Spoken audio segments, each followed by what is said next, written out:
Sovereign countries find common agenda with other countries and partner as allies.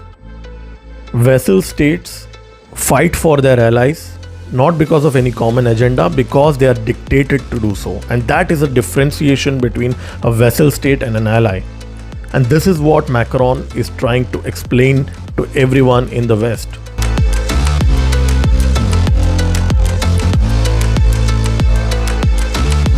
Being an ally does not mean being a vassal state of United States. Being an ally does not mean that one doesn't have the right to think for itself. This is what Macron, the French president, has said in Netherlands. He has reaffirmed what he said earlier few days back in China while he was flying from Beijing to Guangzhou.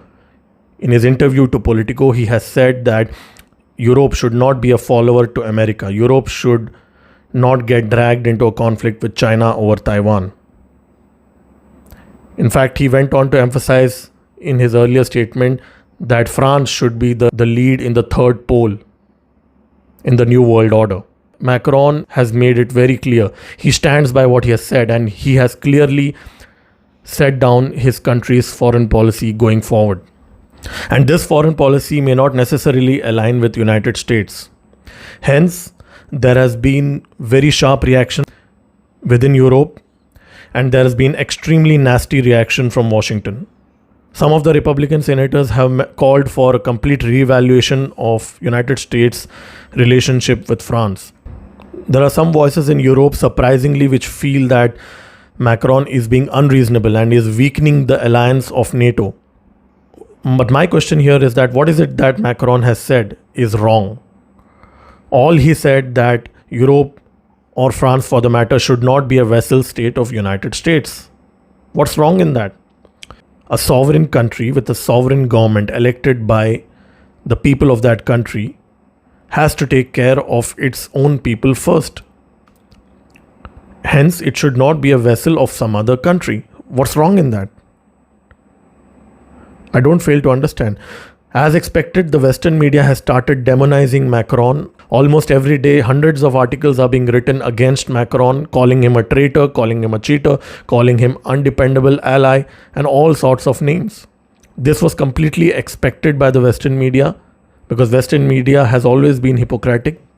What's wrong with what Macron said? All he said that a sovereign country with a democratically elected government which is serving the interests of the people of that country should not be a vassal state of some other country. What's wrong in that? In fact, he clearly clarified that being an ally does not being a vassal. That means he still wants to be an ally, but he doesn't want to be a vassal.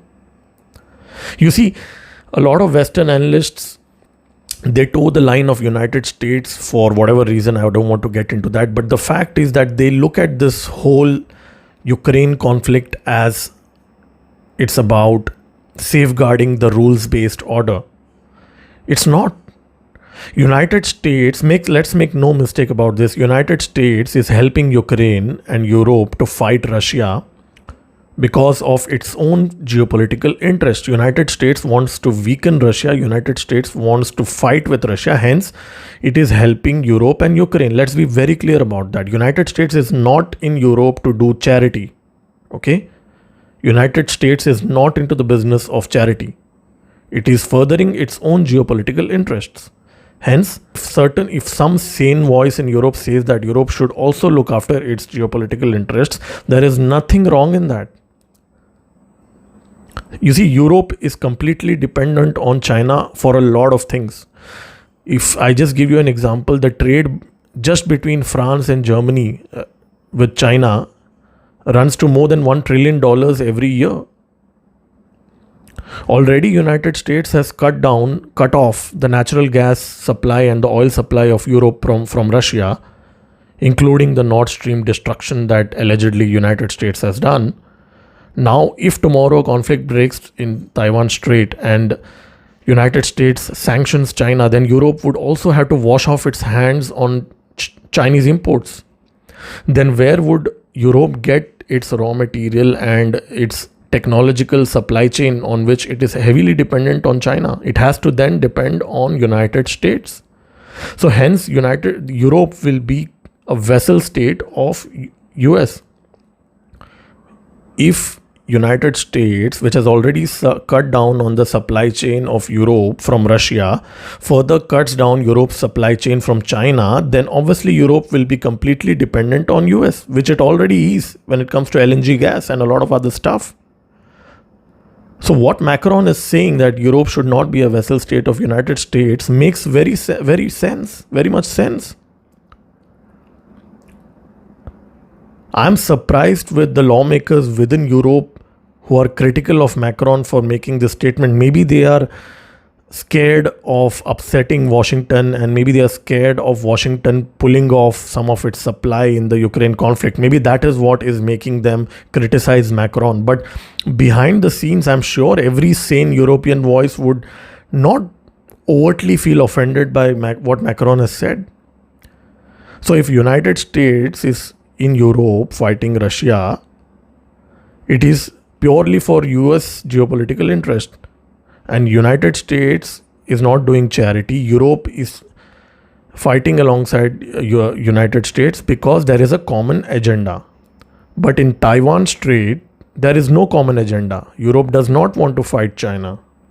Hence, what Macron is saying is that there is no common agenda between Europe and US in Taiwan Strait. So that's where there is a departure. That's where there's the disconnect. Sovereign countries find common agenda with other countries and partner as allies. Vassal states fight for their allies, not because of any common agenda, because they are dictated to do so. And that is a differentiation between a vassal state and an ally. And this is what Macron is trying to explain to everyone in the West. If you're still not understanding what Macron is saying, probably you have been brainwashed by CIA propaganda in Western media. A lot of people say that, hey, United States is helping Europe fight Russia, hence Europe should fight China and help out United States. Please, United States is not in Europe to do charity. United States is there for its own geopolitical interests. Europe and United States found a common ground, hence they both are into this Ukraine conflict. If the same common agenda is not there in Taiwan Strait, then no one can force a sovereign country to fight on behalf of United States. United States can attempt regime changes that like it has done for decades. But the fact is that any self-respecting government, any self-respecting world leader would not follow the instructions of Washington. And the new world order that is emerging is very vocal about that. People are openly talking. Today, every international leader is openly expressing his or her country's geopolitical interests. No one wants to be dictated on democracy. No one wants to be dictated on what they should do in their country. I think it's high time United States starts treating its allies like adults. United States, if it really wants to further its geopolitical interests, it should stop dictating allies. It should look at them as equals and handhold them and be reasonable with them. I still feel that there is a lot of scope for United States to work with its allies for its geopolitical objectives. There are still a lot of common ground. Let's not forget the fact that France has a lot of military bases in Indo-Pacific, and France is not doing charity over there. France is also there for its own geopolitical interests. So United States can take advantage of the fact and still work with France and other European countries to further its geopolitical agenda in Indo-Pacific, but with respect and with being considerate of other countries' requirements. This is Degrees signing off from this video. Do like this video and subscribe to my channel. I'll keep posting more videos. Stay tuned.